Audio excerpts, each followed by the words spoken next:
so excited to be able to bring you our final session for this day 2 of Canadian Beef Industry Conference, our opportunity to cook dinner together, presented by Cargill.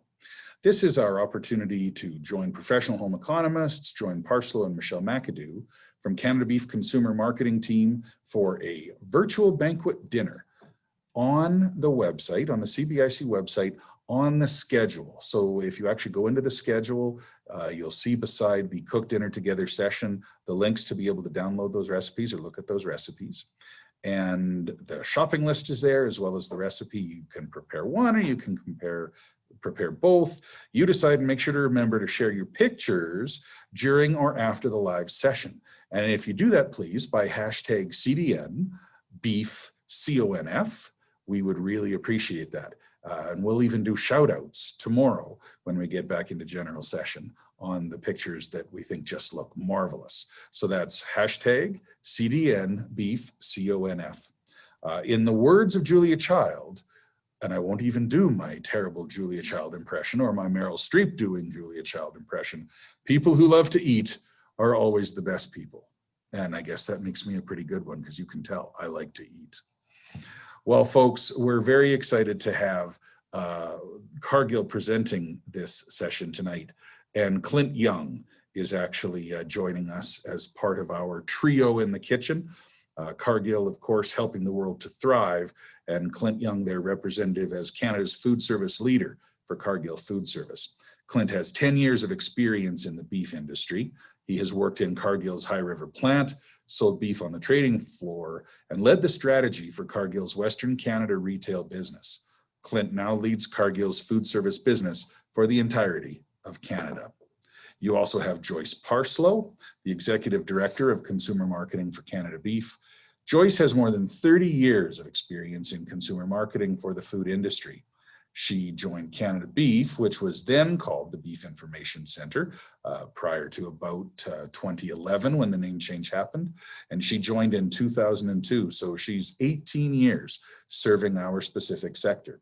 Before joining Canada Beef, Parslow led the corporate consumer kitchen for Nestle Canada, supporting marketing and communication teams to identify product, benefits, and create content for consumer marketing programs. And before joining Nestle, Parslow owned a food styling and food communications business. She's a delight to talk to, and I think you're going to really enjoy as she talks about the food that they're going to be cooking together with us tonight. And finally, Michele McAdoo, the Executive Director for Communications with Canada Beef. Michele, and you won't believe this when you see her, but actually has over 25 years of experience managing projects in consumer relationship marketing, recipe development, content creation, media, TV production, and digital programs. McAdoo joined Canada Beef in 2016. Before joining the organization, she worked at the highly regarded Kraft Kitchens at Kraft Canada. In her role as Executive Director, Communications for Our Canada Beef, Michele's goal is to connect consumers and producers to the Canadian beef brand story through strategic, collaborative, and authentic content on all social and digital channels, and in doing so, build trust and appreciation for Canada Beef. Folks, Clint, Michele, and Joyce are ready to go, and we are ready, as presented by Cargill, to cook dinner together. Folks, let's go to the kitchen. Hi, everyone. My name is Clint Young, and I'm the food service leader for Cargill. I'm here to briefly talk to you about sterling silver. First of all, I'd like to say thank you for everything that you do to produce the cattle that we use for our sterling silver beef. If it wasn't for your investment behind the science of feeding and raising your animals, we wouldn't be able to offer this quality of beef. So thank you. At Cargill, we're very proud of our sterling silver brand. From your cattle, we select the top 2/3 of AAA beef, then our distributors age it for 21 days and send it to their restaurant operators. We invest in science behind our products as well, and our goal is to give consumers an eating experience that will bring them back for more beef. We're excited to have Joyce and Michele from Canada Beef using sterling silver today in their cooking demonstration. So thanks again and enjoy. Hi everyone, and welcome to the Canadian Beef Industry Conference virtual banquet. This year it's a little different. We're not all together in a banquet hall enjoying a Canadian beef dinner, but that's okay. We're trying something a little different, and we're really excited to have you join at Joyce Parslow's house, and we're going to show you how to make 2 recipes. So come on, let's go. Oh, Joyce. Why, hello, Michelle. Come on in. I forgot to lock the door on you. So come on in, my little beef buddy. Yes, welcome everyone. We're so excited to have all of you here tonight. First of all, we'd like to thank Clint Young for introducing us, and Cargill and Sterling Silver for sponsoring tonight's event. Joyce and I are going to take you through a couple of recipes featuring Sterling Silver, as well as we wanted to set the stage a little bit what we're doing here. We're going Jamie Oliver style. So both of us are cooking together. We'll move around Joyce's kitchen as we're in exotic Guelph, Ontario. Yeah. And Joyce, did you want to introduce Andrea?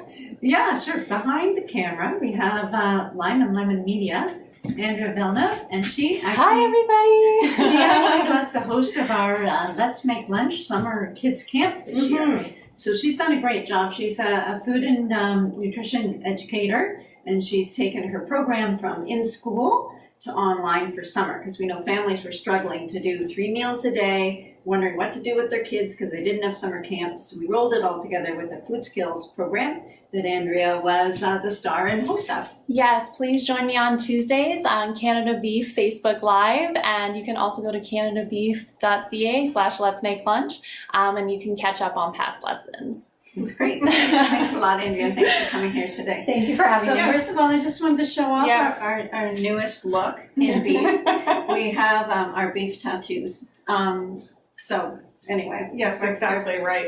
People would say that Michelle and Joyce have tattoos. That's How right. crazy is that? Who knew? So again, That's what you do in pandemic. that's right. Now, the theme of the conference is Rising to the Challenge. So we're rising to the challenge to do this virtual dinner. So let's get started because we're on a clock. Now, follow along. You might have already printed off the shopping list. You'll find them on the Beef Industry Conference website or also on canadabeef.ca, these recipes. But we've laid out the shopping list. So we hope you're cooking along. If you have, make sure to tweet away, send us photos, add them to the Facebook page. Tina Zakowski, I know she's tweeting right now, so make sure that you have sending us your successes, which would be great. And send us your love. So we've got 2 recipes. One is a longer cooking recipe that's perfect for fall. Tuscan short ribs with farro pilaf. You might ask what farro is. We're going to get to that in a introduce minute. you to that. And this one is a slow cook recipe, braising we call it, and you can do it in the slow cooker, but we're going to do it on the stove and with the oven. And then we also have one that's a great celebration of Niagara peaches. We would have had Kelowna peaches if we had been doing the industry conference there. But Yes. we're close to Niagara, so it's a beautiful salad that would feature flank steak, but instead we're subbing in top sirloin medallions from sterling silver. So we won't be doing the marinating, which you would do with a flank steak, but we'll get to that. And that's the thing people need to remember is, you know, cuts are versatile. They can be interchangeable, some of them, and you need to sort of understand how to do that. So should we get started with our short ribs? Yes, you go right ahead. A lot Start. of times what people struggle with is just getting the timing right in their cooking. That's right. So I always make sure I read a recipe through so I know how to divide up my time and use it really efficiently. So we're going to do the short rib recipe first because it's the longest cooking. So now, interestingly, when you look at the recipe image, you can see a bit of bone in there. And so for a consumer, beef is a little bit more of a complex protein to shop for and learn about. And so we have a fantastic Roundup app. I'm not sure if everyone is aware of it. It's available on the App Store, and it allows you to find the beef cuts that you're looking for. Or if you can't find a cut, it offers substitutions as well. Sterling Silver is supported through Sobeys grocery stores. And I went and talked to the butcher and showed him the app. He loved the app. And he walked me through and said, okay, this is what I'm going to do and cut for you. And he was fantastic, the butcher there. So take a look at this though. Yes. If a consumer is looking at this for the recipe, Yeah. and they go into the store, they're not going to know that this is the cut. That's So that's right. where the Roundup app is helpful. And Yeah. also just talk to your butcher and explain to them, take the recipe with you if you want. Yes. And Yeah. show them what you're trying to make and they'll recognize the cut Yeah. that you'll need. And we do label everything too. We call this the short rib braising That's or right. simmering Yes. cut. Yeah. because that gives people the cue of how they're going to cook it. Mm-hmm. And what you can do when you have the app is place it into the simmering ribs, and that way then the list comes up, and then you also can then find out how to cut or how to cook, and then what are some of the substitutions that you can have. And I think that's really great for anyone who's a new cook. Compared to say more or even an experienced cook, you can't find that cut. This is a great resource. Well, we know consumers default to not buying beef at all That's right. if they can't find the cut Yeah. that they're looking for, because they don't have that understanding, many of them, about how to substitute, or that there can even be substitutes. When they buy chicken, chicken is chicken. That's right. It's all gonna work and it's all gonna be kind of the same. So you'll see that Joyce is seasoning beautifully right now. This is the really important step too before she'll take it over to the stovetop to start browning. Now with sterling silver, what's interesting is that it's really quality right from the start. It's sterling silver beef is selected from the upper 2/3 of the AAA grade beef, and they age their beef for a minimum of 21 days. So you can see the beautiful marbling that's in here right now. And also, that marbling ensures tenderness and flavor. So just one comment I would like Yes. to make on this idea of sterling silver and what the heck does that mean and why would I pay a premium for it, is people don't understand sometimes that meat is kind of just like what you would want. It's what the brand does is it assures that protocol, right? That's right. And it ensures that approach to aging and the same sort of trim and the same way the cattle are kind of raised with specifications. And people don't understand that what you're paying for really is that assurance of consistency, right? And so just like when you buy any other product, you don't want to buy a car that doesn't have a name on it, because what the heck are you getting? So it gives you consistency. It does. And Sterling Silver offered us some really great brand overview sheets, and those are things that you can get from their website as well. And they have both food service and retail products. So what we are using today are the retail products. And as I said before, it was Sobeys.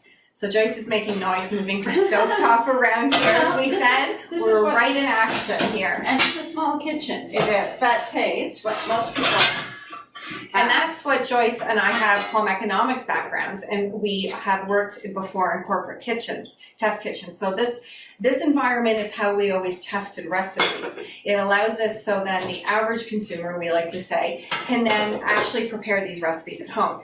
So Joyce is going to start the ribs here browning because it takes a little bit longer. We have to brown and then put it into the oven. But I'm also going to step back and start the pilaf section. Now, when you think about cooking the recipe, you would do the rib portion a couple of hours in advance, and then 20 minutes before dinner, you're going to do your pilaf. So when you're learning how to cook and learning all the steps, that's where you learn timing really well. Well, and like I said, we help people with the timing when we write up recipes. Yes. Because we put things in a certain order so they're made to be most efficient in the kitchen. So we would talk about browning the ribs, but in the meantime, while you're doing browning, since most people don't have Michele in the background chopping the seasoning ingredients like onions and carrots and celery, they have to resort to doing that themselves. Oh my goodness. So what you do is start browning your meat, and while in between turning the meat and everything, you can then prep your veggies. So it's really efficient. You're not just sort of prepping all the veggies and then like standing here while you're browning doing nothing. So we're just going to get this to sizzling hot. You'll notice I'm using a pan this is a cast iron pan, and this is a Le Creuset brand. There are other brands, but what's great about this enameled cast iron is it doesn't pick up flavors from acids like the tomatoes that we're going to be using, but it also they make extremely even heating, which is so important for a braise, and they have a very tight-fitting lid, so that steam actually softens connective tissue, and that's why this kind of cut is perfect for braising. It has that connective tissue in there, and it's going to get sort of almost a silky texture to it as that sort of melts and goes into flavoring the sauce too. So you'll also notice with the close-up there that Joyce is socially distancing her ribs right now. There's a reason why you do that, isn't there, Joyce? That's been, well, since Joe, by the way. I just stole that. Sorry, Ben, I stole your joke. So the browning is an important step. The browning is what develops flavor. It's a called caramelization. And if you like caramel, it's the same idea. You get that flavor that is what makes you want more. We call it a crave flavor, right? And the salt actually and pepper on here too help develop that crave flavor even further. When I first started at the Beef Information Center many moons ago, we actually used to have an instruction that said, do not salt your beef in advance of cooking. But we've learned since then, and experiments have been done. We actually did this with Lacombe Research Center to test that. It will, if you leave it for a long time, pull out moisture, yes, but then that moisture gets reabsorbed back into the meat, so you get that flavor back into the meat. But in this case, I just seasoned it just before I'm going to be doing my browning, and it's not really pulling out any moisture to do toughening or drying of the meat in this case. Okay, so I need to show you here how I'm flipping. The way to know when you're ready to turn your meat is it speaks to you. The meat actually releases itself. So you'll see I don't have to pull at it and yank at it. The meat says, okay, ready to flip. And that means you can pull on it. Here's one that's stuck, right? Because I just put it on the heat. And this is the bright kind of browning we're looking for. You see those nice brown edges there? That's really important. And that's where you're going to get your flavor development. It smells wonderful. I wish you could have smell-o-vision through the virtual, That'll but be the that's next not the thing. case. That'll be the next thing. And that Exactly. will introduce smell-vision. So while Joyce is browning, I'm going to step back and I'm going to start the pilaf. Now, pilaf tends to be, you know, what we wanted to do with these particular recipes, and Joyce worked on them about a year or more ago, is to all encompass around the food guide. So the recipes take into consideration all of the food groups. So you have your beef along with grains and vegetables, and it's a half plate approach. So it really shows how well they all combine together. So traditionally a pilaf might be a rice or a barley, but we wanted to try something a little different, and this is called farro. And this is an ancient grain from Italy, northern Italy. It's very known in the Tuscan region too, and they cook with it. Oh, that's why you called it Tuscan grains, just like that? Whoa, what an idea. So you can see they're a larger grain. I rinse these off because sometimes you can get a dust on them. You know, like whenever you cook basmati rice or anything like even quinoa, I always rinse beforehand because they've been packaged and there's a dust naturally from transportation and packaging and so forth. So I'm going to step back and I'm going to do it on an induction oven here, which is great if you use this for stovetop. Thank you. And just to tell you one thing, I only have one pot in this whole kitchen. That is induction stovetop friendly. It has to be magnetic in order to work. Yeah. And luckily, I happen to have one of those that I just bought used from somebody. So we could do this recipe this way. Because as you can see, my stovetop's pretty crowded. It is, yeah. So I'm just going to heat a little bit of oil here. I'm using olive oil. You can use canola or vegetable. But you do want something with a little bit of more of a higher smoky point. So that's where the olive oil and canola are always good. And what I'm going to start with is, again, we've done a bit of prep work ahead of time. We're even cheating for Jamie Oliver because he would have chopped everything up in front of you, but I have just a bit of white onion here, cooking onion, and then a bit of garlic. And because this sort of has like fall flavors, fall taste, we're using mushrooms. Now you can use any type of mushroom that you want. It's just one small package. I'm using cremini. You can use bunny mushrooms, but I like cremini because they're just a little bit more earthy. They're a little bit more hearty. And Fun fact, let's hear it, Joyce. these are actually just baby portobello mushrooms. Baby portobello, I love it. We should have a quiz going. We should. Love all the tips. Love all the tips. Yeah, we should have a quiz going. Now, you know, you can buy them whole. I always buy them sliced. There's certain things that you have to think about when you're cooking for convenience. Think about what will help you get dinner on the table faster. we're pretty busy. We all live I just hectic burnt the lives. carrots, by the way. Oh, you just burnt the carrots? Yeah, I So just burnt the carrots. Life happens. Life Don't tell happens. anyone, please. I thought I spelled something, but I didn't want to say anything. Yeah, well, they're just well caramelized. They're very well caramelized. I think I can rescue them. Okay, good. See, that's another good sign of a great cook.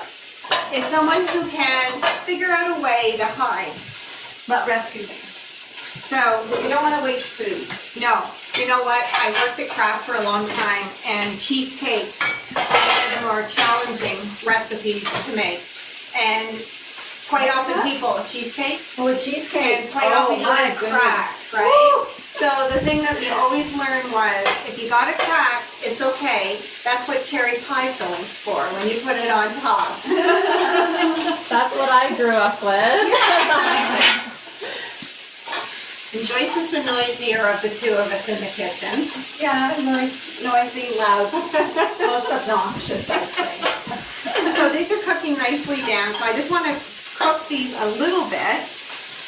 Now again, this is phase 2. Are you looking at the burnt carrots, Andrea? Like, come on. Just a quick close-up, just a close-up. Well, you should be looking at the meat, because the meat, I'm on my second round of meat. One thing I wanted to talk to you about with this browning again too is, I don't know, can you get in there and see that bits of brown on the bottom of the pan? Yeah. This is called fond, and I always make this joke, I'm awfully fond of you. And so the fond is very important because that is really meaty flavor. So don't ever wash the side of your pan thinking, oh, my pan's dirty, I better, before I add the vegetables, wash my pan. Because the vegetables, the moisture in the vegetables will actually pull some of that fond up and incorporate it into the sauce, and then it will be delicious. So the mushrooms are cooking down nicely. Again, when you ever cook mushrooms, you want to make sure that you don't crowd the pan too much. It's just like with the beef. In the case of the mushrooms, a lot of moisture will come out. So you want to leave some space.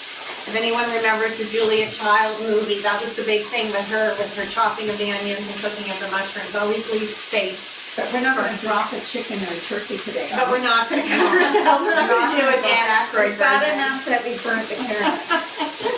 So now, the fresh herb that we're going to add into this recipe is thyme. So Joyce has a fantastic garden with a ton of different herbs.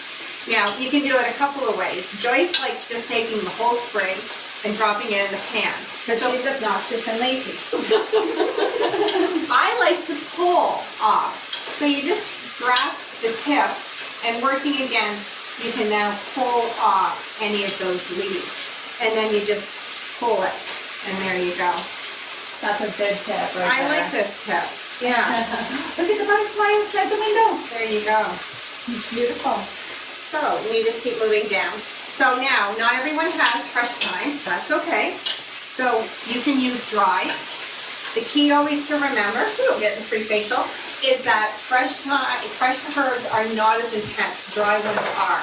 So you would want to use half the amount. I'm just going to turn down the temperature a bit. And then once this is cooked a bit,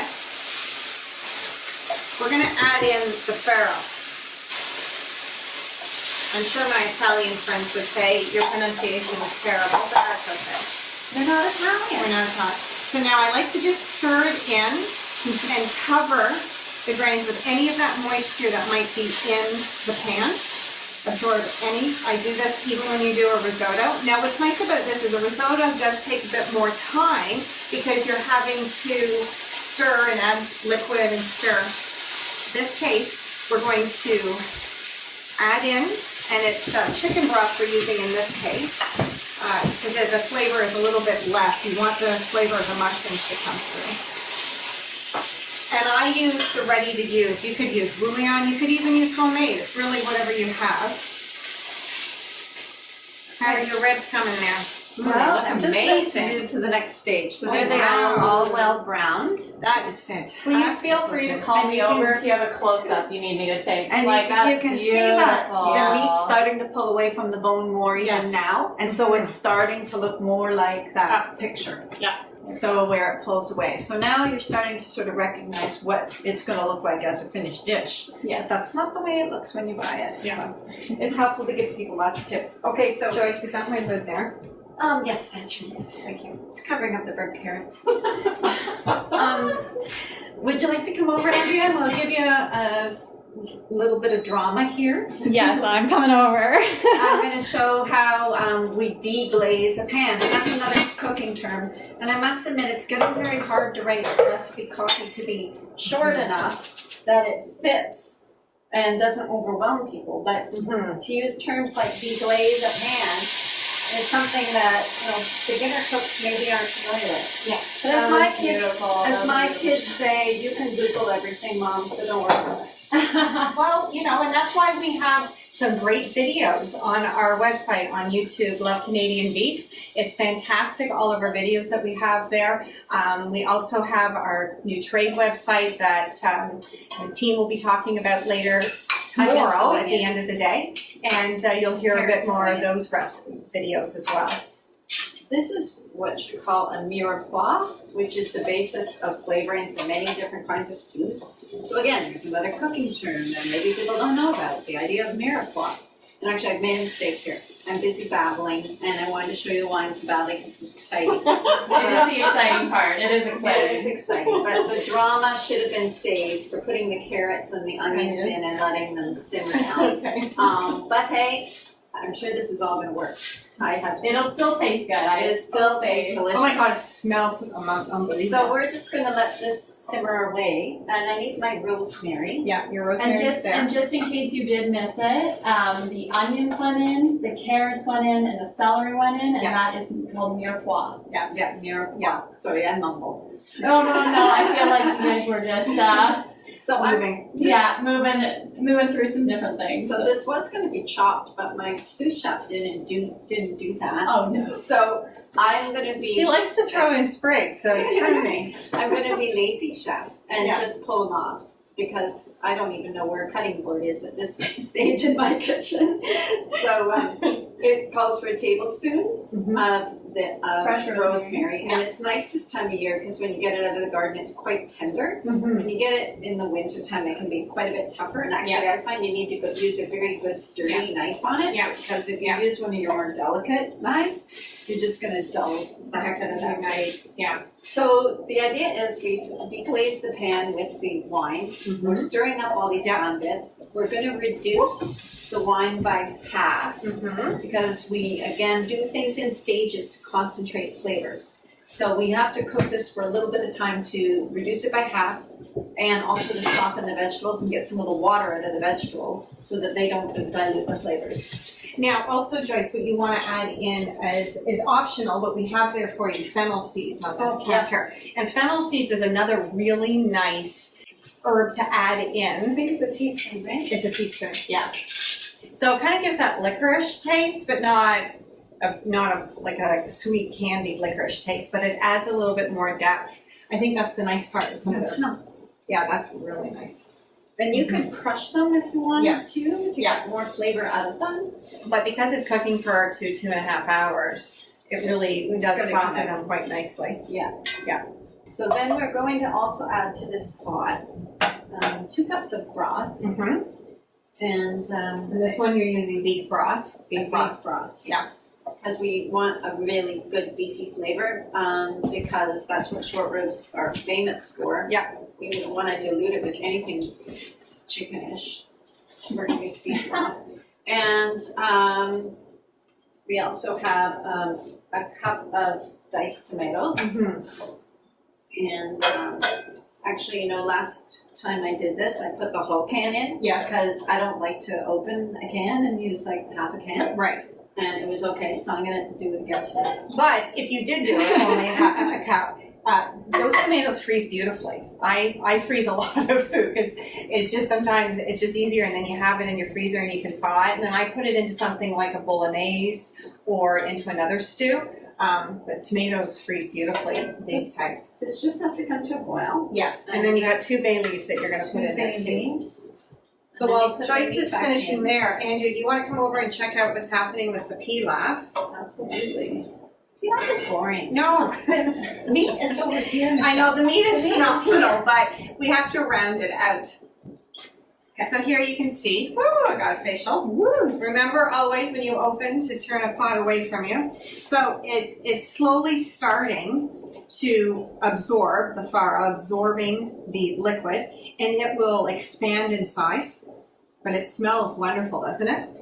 And then Smells we're going amazing. to, once it's come to towards the end, we're going to fold in some fresh baby spinach leaves and my favorite, frozen peas, just to add a punch of green color, and then a bit of Parmesan. So we'll continue on, and I think So we're gonna- exotic, frozen peas. Wow, why wouldn't they be your favorite? Listen, I just love peas. I don't know what it is. You must be from Perth or something. It's a Lander County thing. What can I say? Yeah, I grew up with frozen peas too. You know, they are always in the freezer. They are very convenient and a super way to add color to any dish, really. Well, I think that a lot of people sometimes forget that frozen vegetables just have the same quality as fresh. It's just a different process. Sometimes better because they pick Exactly. it right away and they freeze it right away. Right, and especially, Versus doing sitting in your fridge for 2 weeks. well, we don't know how long it's been at the store, and then by the time you pick it up, take it home, put it in your fridge. yeah. Exactly, frozen can be just as Okay, good. so this is looking pretty meaty now. That's We're what going to we bring have it here. to Here, give me boil the on the plate. stove. aside. On the stove top. And then we're going to stick it into the oven. And I like to braise in the oven because there's less chance of scorching. I can get a more even heat. If it's on a stove top, I always have to keep watching it to see, is it going to bubble too much? Am I boiling the meat? Yeah. A good constant simmer can be in the oven. So we do it at 325 and it's going to be about 2.5 hours. Mm-hmm. So I think it was a good idea that we made these ahead. Woohoo! So that we can Sneak peek. we can do a sneak peek to have this come together a little Yeah. quicker for us. But we need to get going now Yes, onto the on the next one. Let me move these out of the way. I'll just put them in the back. yeah, sorry about that, guys. The carrots just look, I'm not going to call them burnt anymore. I'm going to call They're them caramelized. charred. Charred. Char, yes. And That's- that's very in right now. That's what you do. You just change the name on something and suddenly So- it's a whole different thing. As Joyce was saying, these Paderno or the cast iron pots are amazing. Now, this is your workout because they are heavy, and when they're full with all that great goodness inside, they're even heavier. But it is worth investing in something like one of these because they do last you a lifetime. I have one that is really old, but it cleans up beautifully, and you always get the best results. Well, they're the kind of thing, they're expensive, so they're like a wedding gift kind of thing. Yeah. But you have them, you have them for life. For life. And I got mine used for about $20, but they're about $300. Yeah, actually, you're really good to go to all those different thrift because you can find them as All that people was are cleaning missing, out. all that was missing on that blue one was the handle. So I went to a place that sold liquor set and bought the handle. Okay, perfect. There you go. So, See? okay, so here's the star of the show for the next Yes. one. So, like I said, instead of the marinating flank steak, we're going to use chop suey, which is a grilling steak.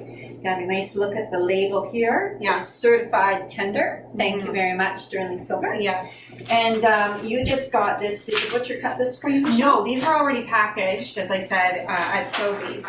And they had a couple of other options too. They had a tenderloin, but we really wanted to do these medallions here. And the reason why Joyce and I wanted to pick the pan-seared as well was this is a great option for wintertime if you can't get to your barbecue. Now, I know Canadians, we have this idea is that, we're hardy and we're going to barbecue all year long. And I think Joyce does barbecue all year long because it's right out her window. But for myself, I live in a condo, so being able to pan-sear and learning how to do it, and actually restaurants do it this particular way as well. This is how they get beautiful sauces developed. That's and, right. And it's very easy to do. So you see here, I'm patting these ones dry. They whoops, Trying to jumping. get away from me. They're excited. They're excited. I'm just going to So these were a little shiny, which means they have moisture on them. So I'm going to take that moisture off because that will cause your steak to steam instead of brown. So I'm going to get my heat on get here. your heat on. Do you want canola or? You have to have the exhaust fan on. Yeah, I want the canola please because it Okay. has a higher smoke temperature, which Yeah. means it won't burn. All right, so I'm going to put some on in the pan. It's better than Now Joyce, do you have any tips for your cast iron, what you do in case someone, sometimes people have them and then they get them out of their cupboard and they might see a bit of rust on it, but is there anything that you do with your pan to treat it at all? Yeah, I do season it from time to time, and I can never remember how to season it, so I Google it. I Google it every time. I don't know what's wrong with my brain, but I can't keep that in my head. Well, you don't have to do it all the time, right? Right. Like what, a couple of times a year? And I'm very careful when I wash it up. I don't wash it with soapy water. I just I do let it soak in some cold water, but not for very long. Never a dishwasher. No, never No. a dishwasher. And I've got a really nice scrub brush that I use. This thing just tears food out of it. Okay. It is by Lodge, which makes these great pans, but you don't Okay. have to have a Lodge brush. No. But this gets the goo out, Mm-hmm. and then all I have to do is rinse it out, dry it with paper towel, Yeah. and I put it on the stove on some low heat to make sure all the moisture is out of my pan, so it doesn't rust. Mm-hmm. And then I did read to use an oil to season it and rub into it before you put it away. So it's a flaxseed oil, which I got from a health food store, and you don't use very much, so it lasts a long time. I put it in the fridge so it doesn't go rancid. And I'm gonna wait until my pan is sizzling hot. Mhm. This isn't my hottest burner, it's my second hottest burner, so just I love a stovetop like this because I am forever dragging stuff around. And Yeah, you really want to. so I like to just be able to do this and move it over. And having a She was good. very careful not to touch the cast iron pan there. No, yeah. She moved it over. Oh, I That forgot was to good. tell you about the silicone tongs. Okay, that's your other. Joyce My has a other lot of favorite. favorite tools. This is her other favorite tool. Because I can go into any pan and I won't be scratching it. Yes. So this is my power burner, so it's gonna get hot. You wanna have a really hot pan in order to have this good pan searing. And people will say that you're searing the juices in. That's a fallacy. What I mean by searing is you're getting that browning crust. These steaks that are called medallions are super thick. And the good thing about super thick steaks is that you can cook them to the doneness that you like without overcooking them. A super thin steak, they're done very quickly, but you also have that problem of, guess what? If you want a medium rare, it's the train left the station and it's already well done. But we're gonna pan through these here to brown them. And then since they are so thick, we're gonna tuck them into the oven to finish them off. And that will bring them up to endpoint temperature. 145 is what Health Canada has as its endpoint temperature for medium rare. So I'll use a thermometer. At what point will you pull that out of the oven though? Like you won't be in the oven for 145, would you? Or would you take it out and let it rest? Well, meat has like they call a carryover cooking temperature. So it is like a locomotive. It picks up speed. It's cooking, it's cooking, it's cooking. And then you don't just put on the brakes by taking it out of the oven unless you flash froze it. So it'll sort of continue to cook. And you want to make sure that you pull it in time to get the endpoint temperature you want. So maybe 5, sometimes 10 degrees if you like it more on a medium rare side ahead of time. Yeah. Now where's your thermometer? I forgot to get that out for you. Where is that? It's always handy. It's always handy. It's right here. Perfect. Look at that. You've got it right there. And then I also have my food safety at home book, right? There. We have online. Yes. Tells you this handy chart of the doneness temperatures for all meats and poultry. So I give this away to every kid that's going off to school, every new cook, and we drive people to that online too because people need to know safe endpoint temperatures. Yes, we have a whole food safety section on CanadaBeef.ca that has a great amount of information pulled from this particular book. So it's safe handling of food, shopping tips, all of those different things, refrigerator temperatures, and we also have a storage and shopping section as well. Because there's a lot of unique tips that you need to think about to help you get your dinner or any kind of food prep done. So again, I'm browning this just like we did with shortbread, so I guess it's kind of boring for you now because we've already shown you how to brown things. Anyway, again, and I'm not overcrowding that pan because if I did, they would steam. I have my thermometer ready, and let me just tell you, do you want to talk about the thermometer? You go ahead, I'm gonna stir my pilaf. Okay, you get pilafing. So this is a digital instant read thermometer, and they do have dial instant read thermometers as well, but what's important about this is the way it takes its temperature. You'll get a more accurate reading than with the dial ones. So the dial ones take an average reading along the whole stem, so it's not really a true temperature for where you've got your insertion of the probe.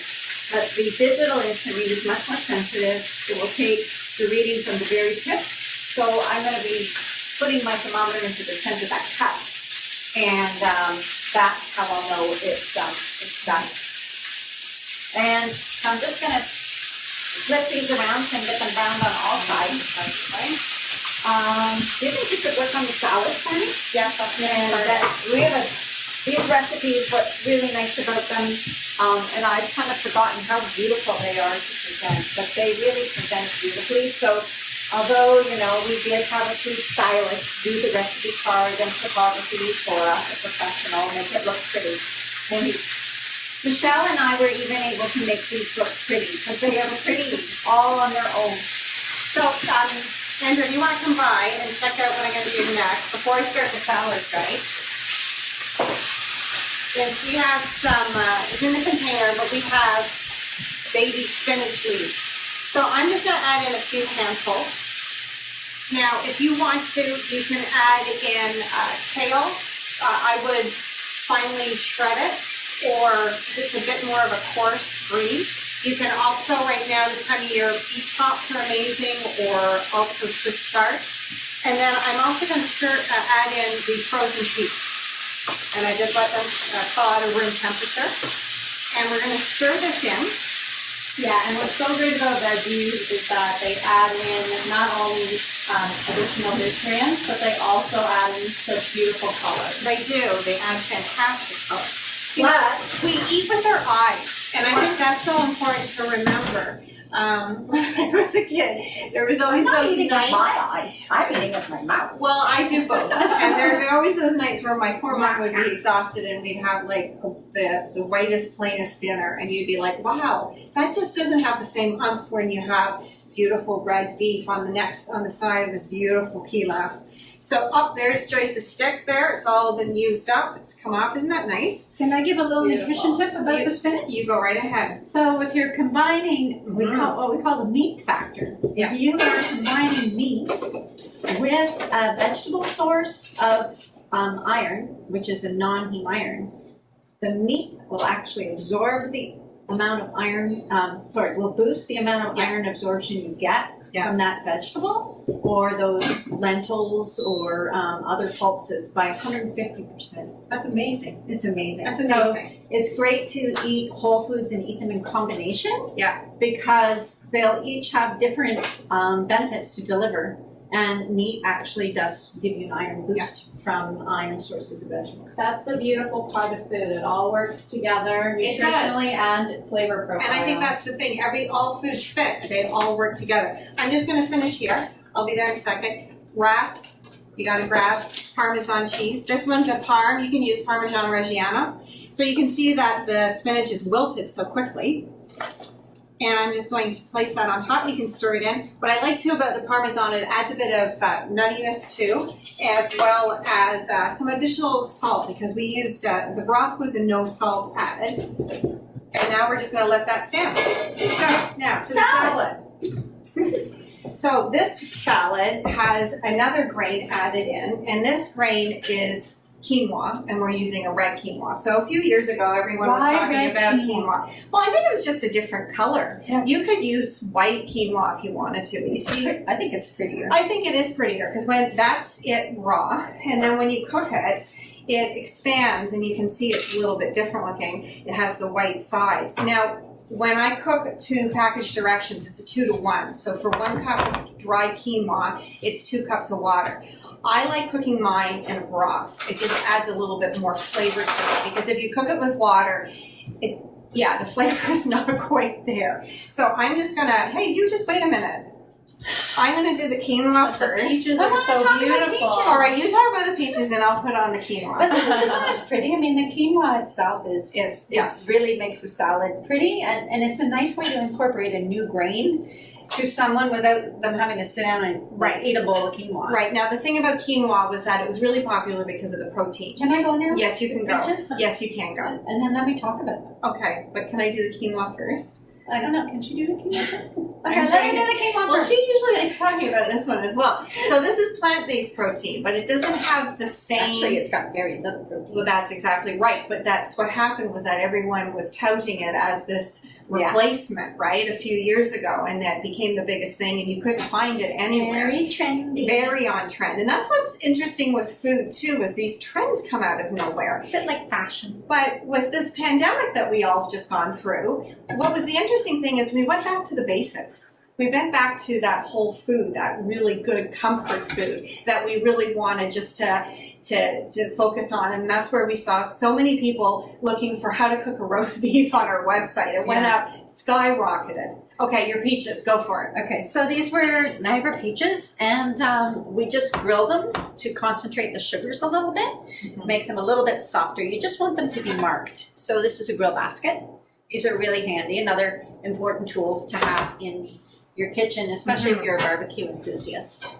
Now, I'm going to top, so I just put on some sliced cucumber. You can do heirloom tomatoes, you can do any kind. These are fun, these are from Joyce's garden. They're a cherry tomato. She's gone into my garden today. I went into her garden today. But they start black and then they get like this star shape on top. Do you know the name of them? Because they're absolutely fantastic. No, the garden centers, you couldn't get into much this No, I know, spring. so they kind of So I had to go in whatever. very quickly. Just I know. fill my cart up with plants, and Yeah. and I grabbed these ones, and I really don't know what they are, but they're beautiful. Now that quinoa, it can be made ahead, and it also can be frozen, which is great, cooked and frozen. So I think that's enough tomatoes.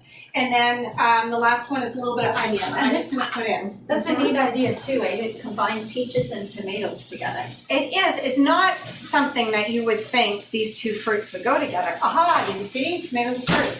So, a lot of people. Oh, Michelle, you are just so clever. Have you been cooking a while or what? Just a few years. Okay, and then we're going to top with a little bit of sunflower seeds as well. Add that little bit of crunch. And then the dressing, which would also be the marinade if you were doing the flank recipe, is just a really simple mixture of olive oil, honey, Dijon mustard, and I like the grainy Dijon, and balsamic vinegar. So I'm just going to eyeball that. Okay, so while you're eyeballing, Okay. I'll bring out our burrata cheese because our steaks are not done yet. I just tested them with a thermometer. And then after you test meat with a thermometer, you have to be sure to wash it. If your meat wasn't up to temperature, Yes. wash it with a little soapy water. That's okay. We still have to plate the short ribs, so. So what have we all eyeballed so far? The oil? So this is the olive oil. And so it's usually like a 2-to-1. So you want your oil more than the vinegar. So I just put a splash of balsamic vinegar in. Again, if you don't have balsamic vinegar, you could use a wine vinegar. And then a spoonful of honey. And this is a great honey that Joyce picked up not far from here. She and I went there, and they grow melons. And so the honey is from the melon blossoms. They have it right there. It's delicious tasting. So, Michelle, do you want me to start plating this stuff? Yeah, go right ahead. So we're going to put some of our farro on here. Yeah. I always like to use a spatula that has a spoon. Is there a name for that? Like a spoon that's a spatula? Spoonchula? I think so. I think Was the Dijon mustard the last thing that went Yes, in the there? last thing, and I use the grainy. You can use the smooth, but I like Dijon and dressing. See, isn't that lovely looking? It's really pretty, and like I said, this is a That's nice way to gorgeous. introduce a grain to somebody because it's got familiar things like mushrooms and spinach and those peas. Oh, look at the peas. And but it's got an interesting grain to it, so you can probably sneak this by people and they'll think, oh, I nearly forgot we she got to made put in a our rice. basil. She made rice for me. We Yeah, put some in beautiful basil. basil on top as Yeah, well. again, from Joyce, I went into the garden and You got can it. really see these meals I like- coming together too. They're And I beautiful. just tear I like it rustic looking. You don't have to chop. You can chiffonade, you can layer the leaves, roll it up like a cigar and chop away. But I kind of like just tearing it. And I like family style. While Joyce is plating one serving here, you could have all this out on a nice big beautiful board. Okay, so now you can see these ribs. See? Yeah. Look very much like The picture. Ta-da. I'm just gonna pour the dressing. Now on these this are one. browned up quite a bit more, but a lot of that's just because I had to make them ahead so we could fit them into this cooking segment, and so Yeah. they've sat for a while. A little bit longer. And you could be stirring them too. Some of them have fallen off the bone, Mm-hmm. even. But that's okay, So it's because that mixture later on makes a great broth as well. That's how you know they're tender too, if they're now, falling did you off the chop any bones. parsley? No, I did not. Because chopping parsley and adding chopped parsley is like a jewel to save any dish. Much like the peas, it gives you this nice color boost, especially to a You dish do. like this that's just really sort of earthy tones. Mm-hmm. But if you use a pretty platter, That's they can beautiful. look pretty. And I'll show you my burnt carrots when they go. Now, what I like too is if there You see happens the to be, difference? I think, oh, I put one over here. You're hiding. It was. So if you had chopped parsley, that would dress up your charred carrots. Charred carrots, caramelized. But this is a nice side dish. This is parsnips and carrot that I actually put butter on and glazed with some cinnamon honey, Mm-hmm. which is delicious. And that makes a nice side dish Yeah. with this as well. Yeah. So this is not a serving. This is how you would platter it up to take to the Yeah. table. If you have any of the mixture left over in the bottom, say you've eaten all the ribs up and there's still some of that mirepoix tomato mixture, it's fantastic to save to use later on as a base for soup. I never throw any of that stuff out. You That's know, a sign of a good chef too, a good cook, is you save that for a broth. you know what I did with mine? What? Was I had one short rib left. I Yes. needed to feed 3 people. Uh-huh. So I tore up the meat from the short Yeah. rib, added a little more tomatoes Yeah. to it, Yeah. and I made a beautiful pasta sauce. Oh, It's nice. delicious. Nice. Okay, so talk about this weird thing going on Okay, here. so this is a burrata. So it's a soft, fresh mozzarella, and it comes in one big Look how ball. weird it is. It's like a big balloon. It does. It's twisted.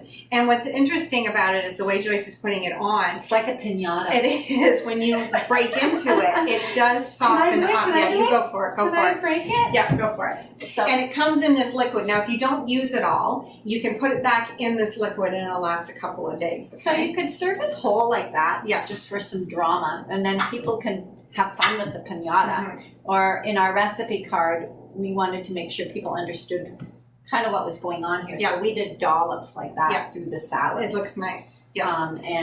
But it is a yummy way to incorporate a dairy product Yeah. into a salad. So we're representing the Eat Well Candid Food Guide plate. So we Mhm. wanted to have some dairy represented in some of the recipes. That's right. Now, if you can't find burrata, which is quite possible, it will be in that cheese section, the fresh cheese area where the Parmesan is.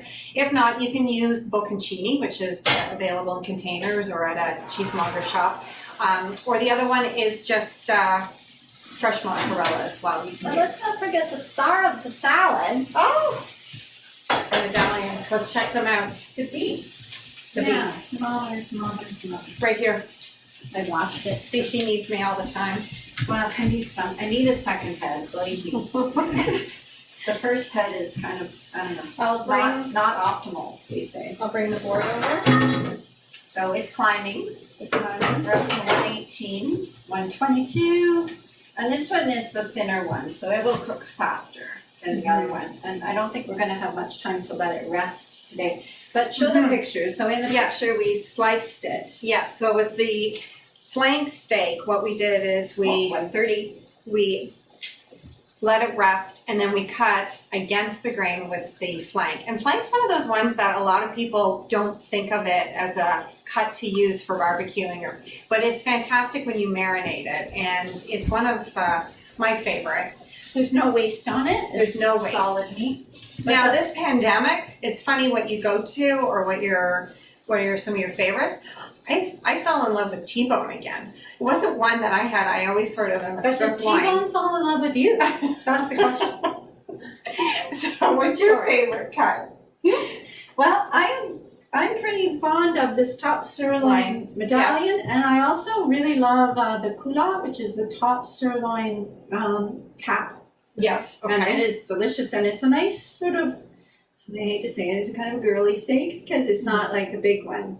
So it's kind of a nice portion for somebody who doesn't want like the big steak on their plate. And medallions actually are pretty that way too because they don't fill up a whole plate. No, and I think that's the thing that people don't always understand when it comes to beef and what is a serving. And we want to demonstrate and show in all of these recipes what is a serving. When people see these massive or a bigger steak cut, they think that that's the full serving. But that's what we like about these particular recipes as well, or how we demonstrate our recipes on the website, is slicing it and showing how it is so versatile to use it for something else. Like when you were saying the leftover short rib, how you can turn it into a whole other recipe. Yeah, people don't know you're serving them leftovers. That's right. That cook once, eat twice is a really popular concept to cooking that people love to learn how to do. Okay, so you could either plate the steaks along on one side here, but we have too much salad. We have to, so we got overzealous with the salad. Overzealous with the salad. Yeah, Now, we I need should that let over. this rest for 5 minutes. Yes. At least for that carryover cooking. But we're running out of a little bit of time, so I'm gonna just Okay, slice take it that to string it off. and show you what the inside's gonna look like. And yeah, medallions are tied. Sometimes it's kind of an oven-proof elastic, which is kind of neat. But this is just a butcher twine. Yeah. Then we're gonna put this on top of the salad. See, that's really Cut nice. it on a little bit of an angle. Yeah. It helps to Very tenderize it some beautiful. more, and Yeah. it looks really pretty. And I always finish with what I call a Malden finishing salt. Yeah, do you have some Yeah, here? you want to grab that little orange container there. Oh, where, yes. where most people would have wine, I have a food processor. Yeah, so this is a little bit of a coarser. This one's a little bit flaked, and it's just adds a little bit And more this is a intense nice way to heat. serve a steak. Slice it Yeah. and then use your knife to Beautiful on plate top of it. that salad. Yeah, It's really and I'm pretty. just going to put a little bit of salt for you on there. So this is a way to make Yeah. it a salad that's a main course that you would be really proud to pass to Oh, your for guests. And that way people, the one thing about this family style way of eating a steak is people can eat the portion that they like and the doneness that they like too, because you could have, you're eating again. She just had a sample. I just turned my back and she's eating. My goodness. Michelle has got a hollow leg, I swear. That's really nice. So it shows how it continues, as Joyce was saying, on that train going and cooking, even. Yeah, so this As a one steak. is thicker, Mhm. so it's more to a rare. And it wasn't up to my 130, 135. This was at about a 125. So it would still continue to cook. And But I'll just nestle it in we there. know that consumers like different textures, they like different doneness, and that's always interesting. Those comments are like, oh, that's too raw looking, or oh, that's too overcooked. We get a kick out of the comments on the social media. I'm gonna eat And with something. that, remember, you should always follow us on all of our social media platforms. Isn't that That's great? amazing. And that's not a tenderloin, that's a top sirloin. That's a top sirloin. No. But when you have the right marbling, the AAA, it really shows and demonstrates how that quality comes through. Would you like some fresh ground pepper with that, Oh, thank you very much.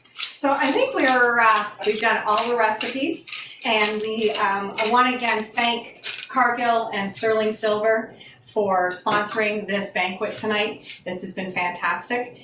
Joyce and I really enjoyed taking this opportunity to present these recipes to you. We hope you make them as well. Check out canadabeef.ca for additional recipes and ideas. I forgot to mention one too. We have a know-how section that breaks down all the cooking steps from roasting in the oven to rotisserie roasting, barbecue and direct. So we have everything covered. But I'm going to finish it now with you, Joyce. So you're gonna... Yeah, I just want to tip our hat a little bit to Ben Wilson and Sarah Ray. We're going to pass this segment over to them. They're with Storybrokers. They are Storybrokers Media. And we asked them as a way to sort of celebrate the joy during lockdown time. People in their kitchens are together. Sometimes it's annoying, but sometimes there's a little bit of magic in that. And we wanted to encourage people to have some fun cooking together. And so I'm going to turn it over to Ben and Sarah now to tell their story, the backstory of the filmmaking. But our intent was around this idea of, cook dinner together, have fun with it, enjoy your time with family and friends within your bubble as much as you can. And there's great food to celebrate that with. And I hope you keep beef on your plate to do that. Mm-hmm. Well, thank you for entertaining us with those two gorgeous recipes. We are drooling over here in Alberta. And I just got to say that I never would have guessed that it would take 5 months into a pandemic before the two of you would go out and get tattoos. So love the t-shirts, love the apron, love the tattoos.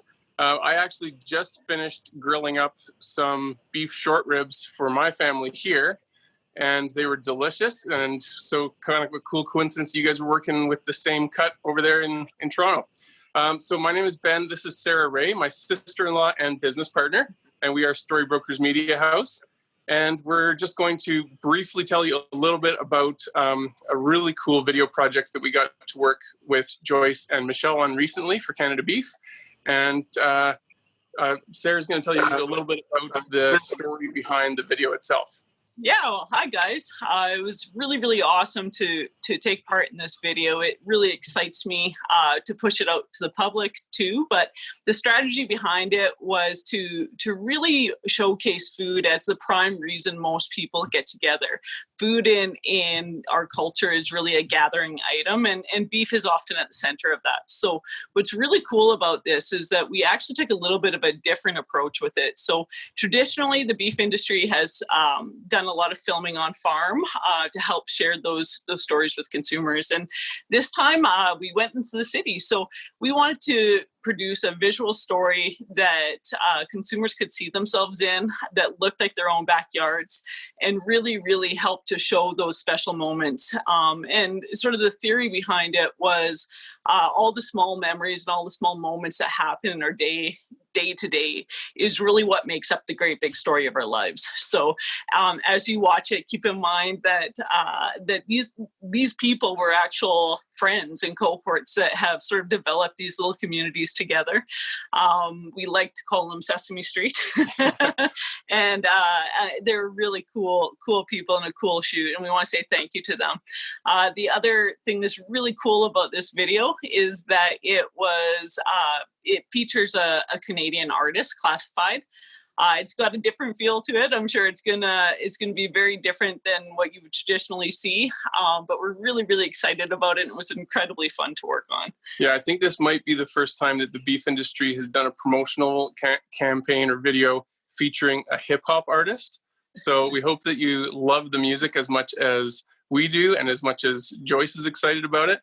And yeah, the community that we filmed with is a cohort, so you won't see them wearing masks, but they are genuinely a group of people that share a backyard in Calgary, and so their kids hang out together every day, and we just kind of snuck in there with our camera and captured what they would normally be doing on a Saturday night, preparing some incredible dishes. A bunch of them are really passionate foodies, so you'll see them putting together some recipes and meals, much like Michele and Joyce were tonight, that will make your mouth water even more.